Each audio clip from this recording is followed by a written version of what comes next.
You are listening to Level Up Your Gaming Podcast, episode 43, Creating Your Own Monster. Today we talk about creating your own monsters. We discuss how to make the monster your own by looking at how it acts and what powers it has. We also talk about how much backstory your monster needs and when to scale up the monster during combats. If you'd like to participate in the discussion or leave us feedback, you can contact us at levelupyourgamingpodcast@gmail.com or find us on Facebook at facebook.com/levelupyourgaming. If you like the content and want to hear more of the show, subscribe and will ensure you don't miss an episode. New episodes come out almost every Wednesday. Also, please review, tell a friend about the podcast, or share with your gaming group. Now sit back and enjoy the episode. Welcome to the Level Up Your Gaming Podcast. My name is Aaron, and joining me via Zoom, because he's still out of town, M. Night Shyamalan ain't got nothing on him, Jared. Nice. Thank you. How you doing, brother? I'm doing good. How are you doing? Still in DC. Well, DC's I've going to closed get my you. eyes and I'm not home yet. That's what I want. I want to close my eyes and wake up at home. But unfortunately, you can't be like Dorothy. You can't just click your heels 3 times and wish you're home. No, instead you have to pack and get, sexually assaulted by the TSA. Listen, they got to make sure you're not bringing in anything terrible. Yes. Right?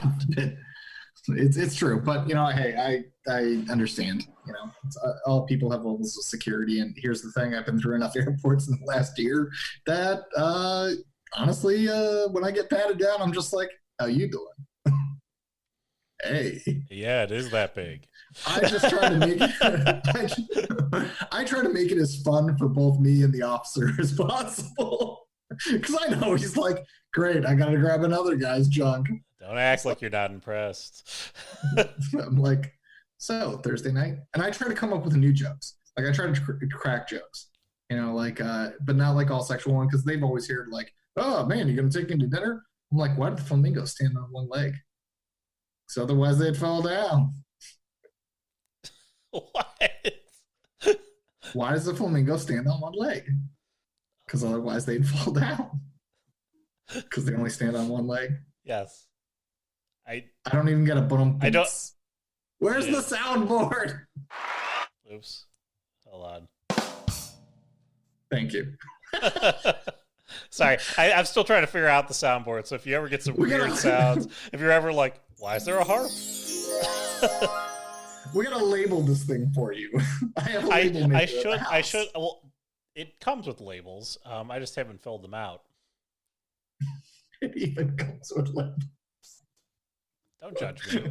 I see you judging me. I'm not judging. Take those judging eyes, bring them down just a little bit, okay? I need you to bring your judgment down just a little bit. Just a little bit. So what's the topic for today? The topic for today is creating your own monster. Ooh, fun. I mean, we talked about, doing our own kind of homebrew and how to kind of homebrew stuff. This is part of the homebrew experience here, which is like, I want my players to try and fight something really unique. So first off, I really love homebrew. I love homebrew because it does provide your players with something just completely out of the ordinary. They aren't like Monster Manual page 242, walking slime. I know what that is. We need fire. When you present them with a creature, a monster that they've never encountered before, first off, what you're doing is you're automatically welcoming them into the unknown, which adds that sense of adventure. Because people who do dungeon crawls, as we know, I'm not really a D&D guy. I do more White Wolf. But the Monster Manual is full of really cool things. It really is. But when you're doing dungeon crawls and you're like, haha, they'll never suspect the Sphinx in the dungeon. The thing is it's still something they know, something they're aware of, and there is automatically, a sense of how do we defeat it. Now they're going to get that from original stuff too, but there's a reference guide. They're going to go, okay, let's, even if you do something that isn't in the monster manual, let's say you do a Wendigo, okay? And the Wendigo is in Native American lore. There is a lot on a Wendigo. Now, granted, I don't think anything's in, not that I read, Native American lore about how to particularly kill one, but I'm sure if I continued research, I decided that it had to be a silver weapon in the heart. Why? Because then you had to chop it up and also bury it on like a holy ground or something. Yeah, you had to do a whole bunch of stuff. But the Homebrew monster, it gives this open playing field. Now, sometimes when you've got this open playing field, it gets a little intimidating. So the first thing I want you to do is get excited, because it's like, oh my god, I got to come up with a backstory, and I gotta write 4 paragraphs about where it lives when it slumbers. Who cares? No. Here's where it lives when it slumbers. Think about the interaction. That's what you got to focus on. When your players meet this thing, what will it do? What's the scene that's playing in your head? Is it coming out of the dark behind your players, with grisly teeth? What do you see in your mind's eye? Because here's the thing, you've decided to create your own monster. You've decided to create a story around a monster. You've already got scenes in your head about what you want that monster to do. Aaron, for example, knows something that just perturbs the heck out of Jared. I guess one could call it spider walking ghost. And it's actually not the spider walking, it's the jagged robotic kind of cut frame actions that it freaks me out. Movies, when they do that, I'm like, brr. Fortunately, I have a lot of guns, so I'm like, I'm gonna go get one of my guns. Sit here with that. My wife always loves that. Excuse me while I go get the shotgun and snuggle it. Be like, snuggle me, you bastard. Baby, you don't carry 12 gauge slug. Sorry, darling.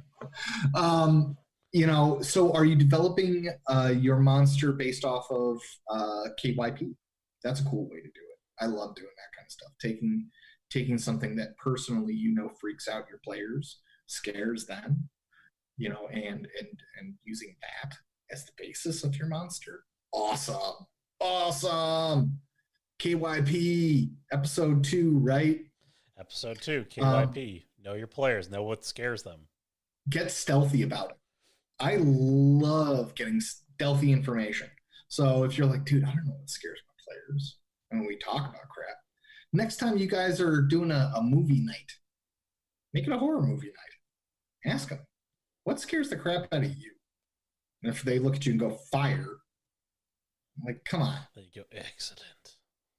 What movies scared the crap out of you? Or say you're organizing a monster movie night. What movies scare you? Oh man, Ouija board. We can't watch Ouija board. Scares the crap out of me. I can't do it. I won't sleep. Just simple stuff like that to find out what really freaks out your character or your players. But if you've already got the vision in your head, I want it to come out of the darkness. Fangs. Okay. It's got claws. Cool. Well, here's the thing. I've already identified it's got claws. I need to make sure I've got the claw attack down. It has fangs. I make sure I got the fang attack down.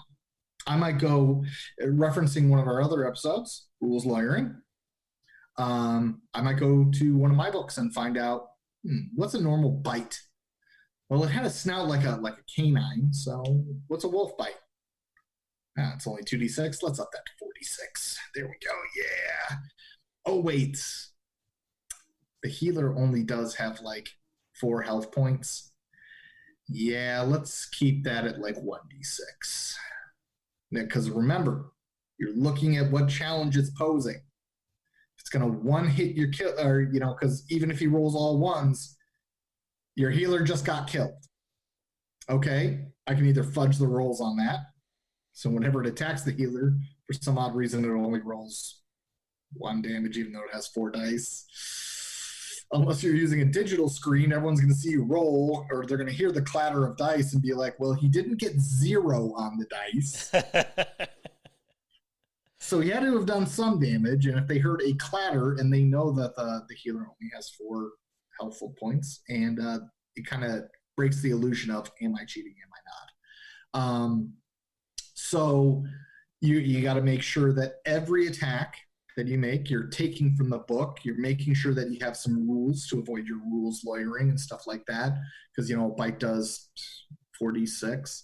All right. Super does 2d6. And this is a werewolf. Come on. It's got to have a stronger bite than a wolf. So let's double that. Okay. So I took the rule and I doubled it. But then you're also maintaining threat levels. Okay, is this going to one-hit kill all of my freaking players? Or is it not even going to scratch the surface? Well, it's not going to scratch the surface. Let's add another d6 to that sucker. So I know that at least I'm doing 5 damage every time. Okay, all right. I could kill my warrior in 3 hits. I can kill my warrior in 10 hits. I could kill the mage in like 2. All right. Guess what? As we talked about before in combat, don't focus on the mage. You get to choose where the monster puts its attention. So exactly, the monster's always going to go for that warrior. Why? Because it likes muscular meat. It wants to go for the nice big round. It doesn't want to have an hors d'oeuvre. It wants to have a full course. There you go. That was a nice way of putting it. So make all of your attacks make sense, are a variable threat. Next, I knew it came out of the darkness. Okay, let's take a look at those stealth rules. How many levels of stealth did I give it? Or move silently? I think it's move silently, isn't it? Your move silently is, I believe, just in Star Wars. It is stealth in there's actual stealth skill in D&D. Boom. Because one of the things that I want, I guess this isn't exactly off topic, but it's not exactly on topic. One of the things that I have found in 20 plus years of gaming, especially loving horror stories, people want to make ghosts. Ghosts are great. They're scary. Monsters are great. They're scary. But we get trigger shy sometimes, especially with ghosts. It's a common pitfall. I've seen it time and time again. The ghost attack, because I've done it. This isn't me seeing another GM. I've seen myself do it lots of times. I've got all these scary ghosts, but they actually don't hurt the players. They jump out, but they never grab the player. Guess what? If they never grab the player after the 3rd jump out and it didn't actually do anything to me, I'm not scared of it anymore. Jared actually brought this up in the How to Do Horror episode. There we go. Earlier in the podcast, take a look at that one if you want to kind of understand how to make your monster feel scary, regardless of the monster you use. Good man. And see, just reinforcing that lesson right there. Just reinforcing. That's right. Jared's a teacher. Was a teacher at one point in time. Repetitive nature of the reinforcement. You gotta reinforce those lessons. So right now I know my creature has to have stealth. Well, half of that stealth roll is also dexterity. So I'm going to make this creature very dexterous. And sometimes this will start to formulate the picture of the animal. Because all I saw was teeth and fangs coming out of the darkness. But it's got a lot of dex and strength. Okay. Is this a big bulky creature? Or is it live? Start to formulate bones in your head. Muscle. Put some muscle on that monster. My brother has this one fantastic book. And God, I can't remember the title of it, but it goes into the anatomy of fantasy creatures and monsters. And it shows like their skeletal patterns and muscle patterns. And it's really cool. It's a very, very cool book. Creepy, but cool. Start putting muscle on there. Is it live muscle? Is it thick muscle? What's its skin like? Is it chitinous? Is it scaled? Is it furry? Under that fur, is it pale? So you're building this monster. Well, it's stealthy and it's okay. No, I want it to have pale skin. Doesn't get a lot of light. Stays in the darkness. And doesn't really have good skin care, and it lives in the sewers, so it stinks. Okay, I got a monster that smells.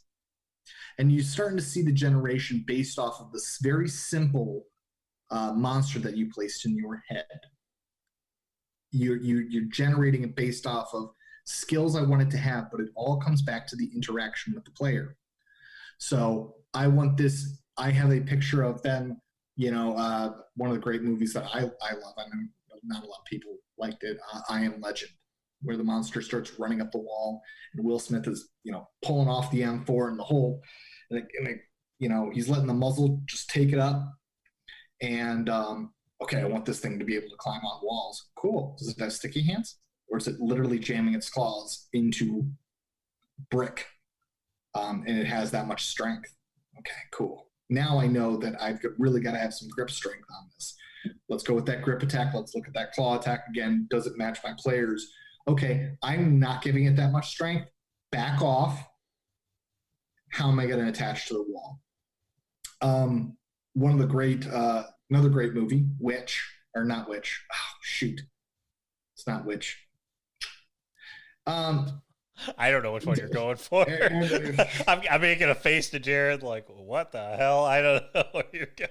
Well, there was this movie. Essentially, the mom becomes the villain, the supernatural creature she turns into it. And at one point, she's walking on the ceiling, but she's not like touching it. It's almost like she's gliding over it, not actually touching it. It can do that. You have the realm of imagination. Monsters don't have to make sense. It doesn't have to have a sticky adhesive pad or claws that bury into the concrete to walk on the wall. Maybe it glides on the air itself. Maybe it just can do it. And that's something scary. Because as many people have said, we are frightened by what we don't understand. I don't understand something that's just gliding. I can understand something that has the strength to punch its claws into brick. I can understand something with sticky adhesive pads like the really terrible Spider-Man movie where they made his web actually come out of his hands and not from web shooters, because that's not how it works, even though Marvel can bite me. DC's better. But moving on. What? I didn't. Oh, screw you. We've had the Marvel versus DC conversation before, and you are wrong, because there is a version of Spider-Man that has the web shooters, and the other one isn't. There is the newest one, right? It's the Amazing Spider-Man versus Spider-Man. One actually has the configured web shooters. The other one has them actually. Yeah, I don't read Marvel. Yeah, I know. Yeah, it's just okay. I understand, but I'm go home, Aaron. I am home. Good, stay there. The Simpsons. So really, sometimes when things don't make sense, they're a little bit off. They make sense in your brain. It glides on the air. That's what it does. It just can do it, and it can move across it like someone who's ice skating. It's something that your players won't readily understand. Now, if your players are a bunch of skeptics, they're like, no, we're playing scientists. We need to figure this out. Maybe don't go with that point, because remember, KYP. We're building fun. If one of your players, he plays the scientist, and every time that you guys kill a monster, he takes it back to his lab like Frankenstein and breaks that guy open and figures out what makes it tick. Put in that extra work. Start thinking how it ticks. Start thinking about your players. You could do that, or you could just dispose of the body by saying when you kill it, it infernally destroys itself. And yeah, you can do that. Again, this really depends on, was the monster there to have something different, or was the monster there to drive forward story? Okay? If you're just putting in a monster to your game just to have something different, you might want it to, just sort of disappear if, your players are going to go dissect it. But if you if you don't have that, if you want the players to, actually dissect it, then you have to put background into where did the creature come from? What kind of creature is it? Things like that. Right. And that's the thing. And you'll start creating background like that. The other thing with monsters, so, I tend to establish abilities. Everything is based on the interaction with the players. How does the monster move the player? If legend and lore is very important to the monster, for example, you have to stab it in the heart with a silver blade, then you have to cut up the heart, then you have to burn it, and then you have to put it on holy ground. That's the only way to stop this. Lore is important. Okay, what's my library scene? How am I going to have my players interested? Is this one of my spotlight scenes where finally the scientists can actually go, we must go to the library? What are my other players doing so they're still in the light? They're not the center. They're not center stage, but they are still in the light. What are they doing during that researching scene? Thinking about our interactions. So we're building even the monster's lore. Well, that book is in the restricted part of the library. Thank you, Hogwarts. We have to have our rogue steal that book. That book has got to get stolen. All right, rogue. Well, the guards, they patrol pretty regularly. So I'm going to need a distraction. Bard, get in there. Start singing them a song. Well, there's a big lock on there. Or, I don't know. There's attack dogs. I don't know. Something for the warrior to beat up. And now we've just done Ocean's 11. For a book. For a book.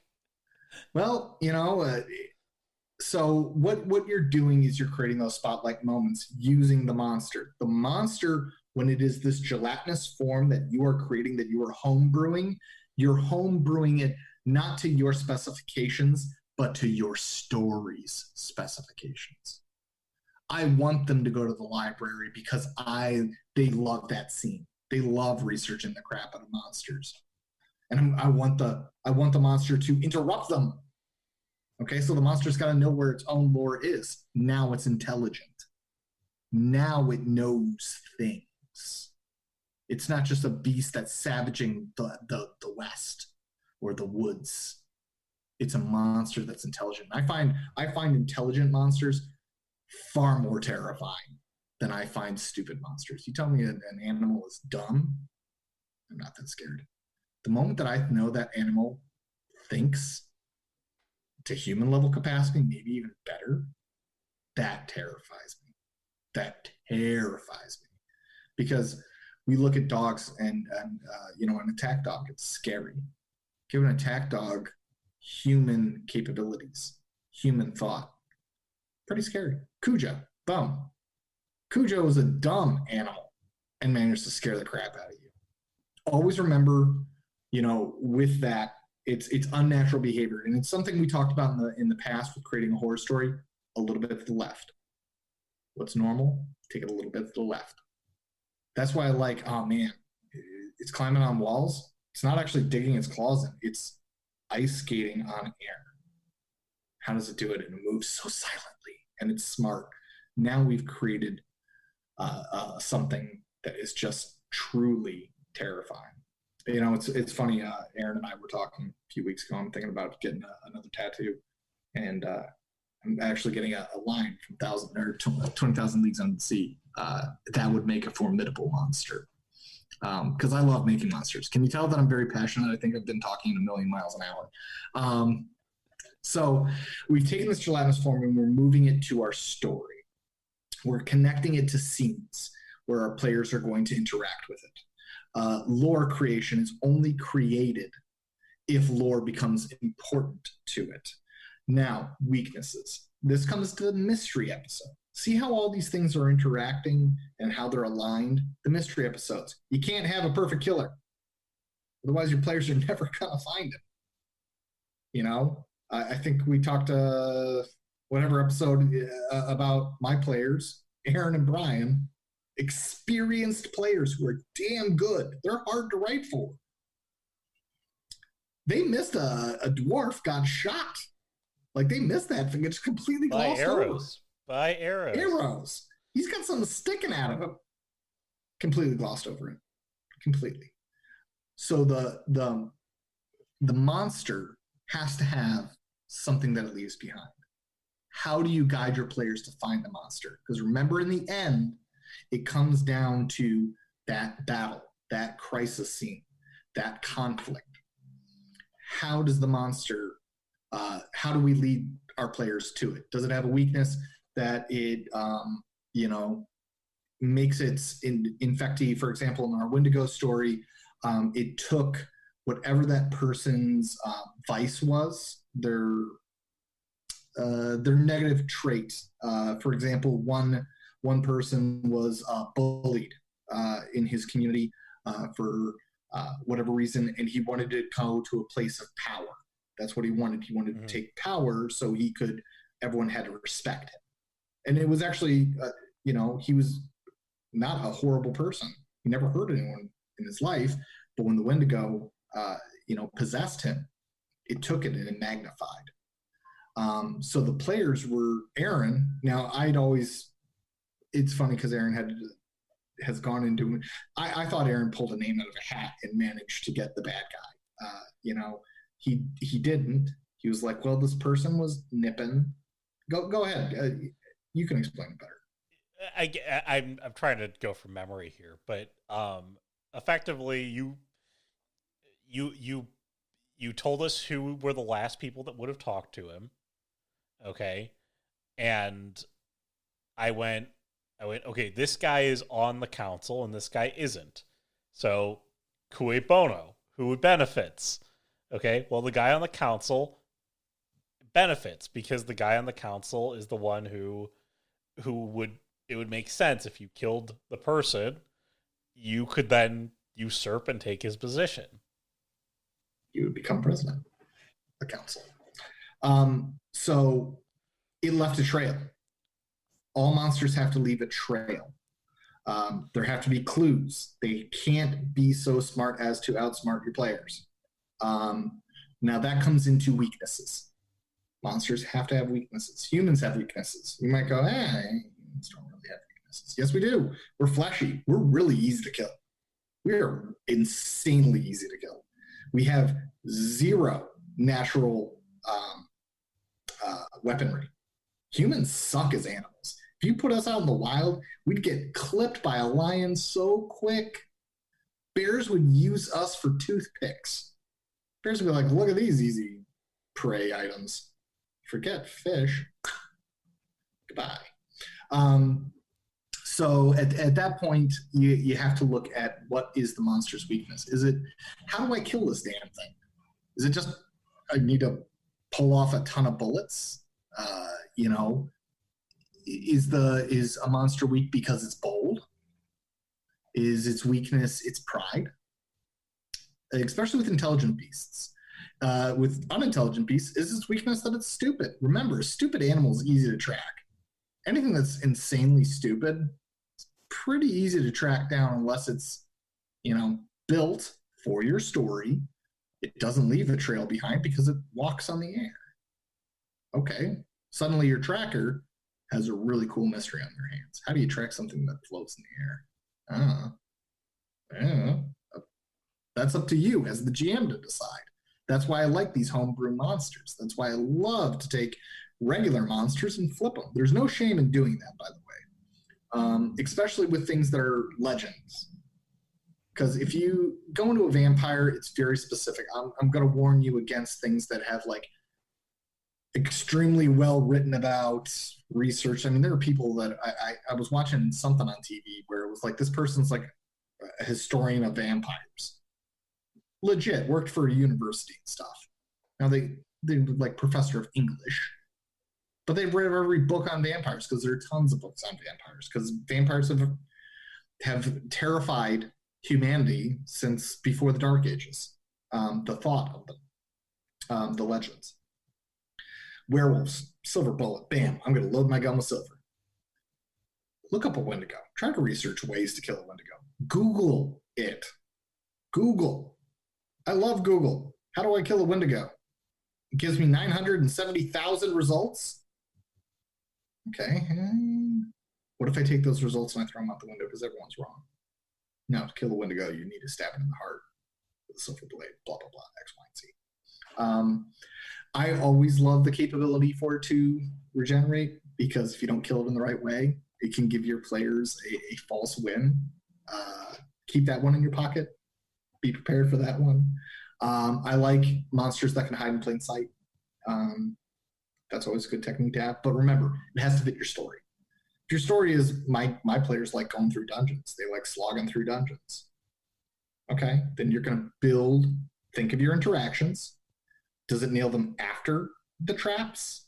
Does it nail them before the traps? How did it get down there? Why is it down there? What scenes are you building that you're making your monster perfect for? It's going to be perfect because this dungeon is all about a maze. Cool. Build your monster with the scenes and the interactions with the player when it comes together. Think of the interactions. Remember, everything centers around your player. Then I come up to my kind of final point. Sorry, Aaron, I've been... That's all right. Something very passionate with. Then you're going to add the flair to it. So you've put muscle on bone. Its powers have kind of given you a good idea of what it looks like. Your mind's eye has created something. Perhaps you made some lore. One of the things that is pretty cool in nature is that, we look at a dog and our brains automatically think dog sounds. But there are animals that look like dogs that don't make dog sounds. You look at a hyena, it looks like a canid. They laugh. You look at some cats, looks like it can meow. Or a fox, take a fox cry. Start adding sounds. How does what is the gooey parts not gooey parts. What are the little things that you can add to make your monster a little bit more terrifying? Does the size reflect in the light, like cat's eyes? I don't know. But I find cat's eyes, when they do that reflective thing, insanely spooky. I literally tell my cat, I'm like, stop being scary. I have to tell her that all the time. And she doesn't know. She doesn't. Then again, she doesn't speak English, so she's probably like, why are you talking to me? What sounds does it make? Where does it burrow and live? Does it make... One of the things that I did with the Wendigo was it made nests. There's nothing in Native American lore about it making nests. Scary as hell. It made birds' nests. That's how it did it. That's where it liked to sleep. And Aaron and Brian stumbled upon it. And Ken. And they were terrified. It was terrifying. Because I took something and I made it move a little left. What the hell kind of mammal makes a bird's nest? None of them. Birds make birds' nests. Took something normal, moved it to the left. Mammal makes a nest. That's why a platypus, very terrifying. I don't know if they're terrifying. Platypus, terrifying. Boom. that was meant to make you laugh, Aaron. Where's the trombone? Burr, burr, burr. Oh, that's the monster one. I'm failing here today. I think it's label the buttons. Label the buttons. Hold on a second. There we go. There we go. There we go. So, but yeah, really, when it comes to homebrew monsters, you get such a customization effect. You get such a capability to build it to your story, to your liking, that is absolutely amazing. Aaron, please make some points because I feel I've been dominating the time. You have. You've really been on top of this subject here. But one of the points that I think you brought up earlier that I really want to drive home and kind of bring home here is after you've created the monster, you've given it its attacks, you've given it its how it moves, how it thinks, how it acts, you've fleshed out the monster as a whole. What you really need to do is you need to say, how scary should this monster be to my players in terms of challenge against the player? Meaning, does this monster know magic, or does it have special powers? Does it, depending on the context or the setting you're in, and how many attacks does it get per round if you're in D&D? How strong is it? Can it soak lethal damage in in White Wolf? Can it, can it regenerate like Jared said? It's more than just claws and fangs and simple things. Again, when you first do it, simple monsters are easy. You might want to stick with simple monsters, but when you start to really kind of flesh them out, you have a host of really cool powers that exist in D&D and in White Wolf and whatever system you're using. Choose to give them more stuff. Choose to flesh them out with more things to make them scarier. Maybe you start with a simple monster your first time, and then you build into this much more menacing, scary monster that just is a real threat to the players. Maybe you want to build the big bad guy in your campaign, and it's going to be this monster. And so you kind of start small and you start working them out, and then you end up with this crazy lab mutation in a sci-fi game that just is menacing and has terrifying powers. So I think that's it's really important to just make sure that just make sure it scales with your players. Meaning, if it can wipe the floor with one of your players,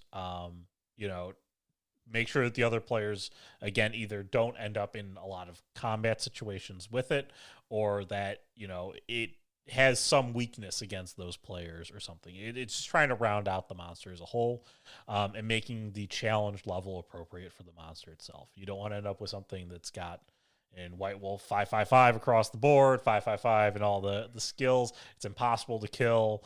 It can only be attacked with platinum ammo or something like that. And Platinum ammo? yes, platinum ammo, or chromed. It's got to be chromed ammo.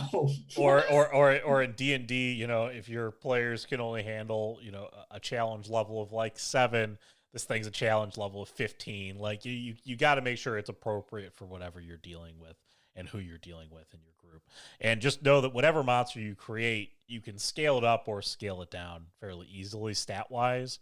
The powers and stuff are just kind of the fluff that you put on the edge of the monster, but it's easy to scale them up and down to appropriately do it, and be ready to do it on the fly. Be ready to do it on the fly, because I guarantee you that your players might encounter the monster and you might go, this thing's way too weak, and my players are mopping the floor with it. I gotta just kind of up it a little bit. Okay, I forgot about that. Yes. Yeah, you want to be able to make the monster more scary in a situation. And if you spend all the time creating it, don't feel like it's got to go down really quick. Or maybe that was a baby of the monster, and now this is the mama. Here it comes, and now you have to fight a second version of it. Did we just go a whole episode where I forgot to encourage the GMs to cheat, and actually you encouraged the GMs to cheat? I run into this problem all the time with my made-up monsters, where I'm like, oh God, they're killing way too fast. And I'm like pulling my collar here. I'm feeling like flustered. I'm like, is it hot here? Like, so I sometimes I have to I'd have to tone them down. And I'm like, all right, time to give them a little extra boost. Instead of those 7 health levels it had, it now has 14. I've done that a lot. Yeah. I have definitely cheated like that a lot, where I'm like, I have 7 levels of health. No, it didn't have those. It had 29. My God, Jared, what creature has 29 health levels? I don't know, but it does now. But again, that was really my only other point there. Is just make sure it's appropriately scaled for your players and what you want it to do to your players. And as we've mentioned in the horror episode, don't have the players encounter it until you're ready to have them kill it. Yes. Oh my God, ran into that one. That is a problem I've run into, because trust me, your players will be like, kill it! Kill it! They will kill it eventually. Come hell or high water, and just you don't want to you don't want them to be sitting there and kill it when it's too weak. The monster's in the other room. Kill it! Kill it! They don't run, like, oh God. Yeah, definitely make sure your monsters always have an escape plan, because I have run into that. I can't recall the game, but I do. The feeling is so familiar. of having my players just run after this thing and beat it to death. Because remember, if it bleeds, we can kill it. And your players will try, and your players probably will succeed. Oh yeah, because you've designed it to succeed. You have any other questions, Jared? Or any other not questions? Any other points? Yes. Why is the sky blue? Well, I'm not gonna. I'll let our listeners Why answer am that I one still for you. in Washington D.C.? Because your company hates you. Well, join us next week to find out where Jared is going to be stationed next. They're shipping his ass to Boston. But actually, I kind of like Boston. I kind of like that city. Yeah. This one. I do. It's the smell of the sea. I really love the smell of the ocean. I found this out about myself. I never thought I was going to be like an ocean guy. But like, totes, if I can get some job that'll let me live by the ocean, yes, please. Nice. Do you have any other points here that you want to bring up for the? Nope, no other points. I'm very satisfied.